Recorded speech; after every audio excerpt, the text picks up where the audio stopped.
Tibb sektorunda fəaliyyət göstərən Azərimed Qapalı Səhmdar Cəmiyyəti cari il başlar-başlamaz artıq 4 satın alma müsabiqəsinin qalibi seçilib. Bölgə TV bildirir ki, bu tenderlərdən ikisi Dövlət Gömrük Komitəsi Tibbi Xidmət İdarəsinin Mərkəzi Hospital tərəfindən, digər ikisi isə Bakı Sağlamlıq Mərkəzi və Akademik Mustafa Topçubaşov adına Elmi Cərrahiyyə Mərkəzi tərəfindən keçirilib. Satın alma müqavilələrinin ümumi maliyyə dəyəri 10.783.068 manat 15 qəpikdir. Beləliklə, Azərimed Qapalı Səhmdar Cəmiyyəti cari ilin ilk aylarında artıq 10.700.000 manatlıq sifariş alıb. İqtisadiyyat Nazirliyi yanında Dövlət Vergi Xidmətinin reyestr məlumatlarında göstərilir ki, Azərimed Qapalı Səhmdar Cəmiyyəti 2 iyul 2004-cü ildə qeydiyyata alınıb. Şirkətin nizamnamə kapitalı 8.255.510 manatdır. Hüquqi ünvanı Bakı şəhəri Nərmanov rayonu Asif Məmmədov küçəsi ev 30-da yerləşir. GSC-nin qanuni təmsilçisi Rəhimli Famil Vəlioğludur. Famil Rəhimli haqqında açıq mənbələrdə heç bir məlumat yoxdur. Şirkətin sahibinə gəlincə, mediada gedən məlumatlardan aydın olur ki, Azərimed Qapalı Səhmdar Cəmiyyəti deputat Kəmaləddin Qafarova məxsusdur.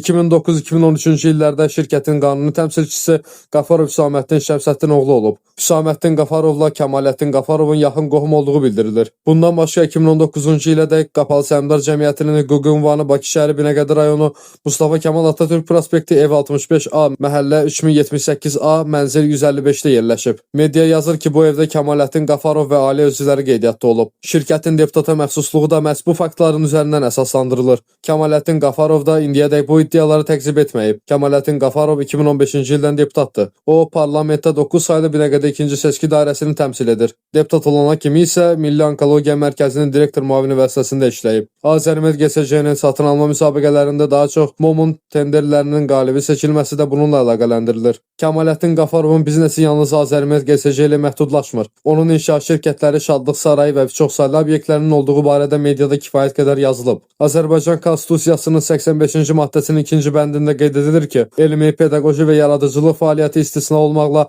başqa ödənişli fəaliyyətlə məşğul olan şəxslər deputat seçilə bilməzlər. Harun İsrafiloğlu, Bölgə TV.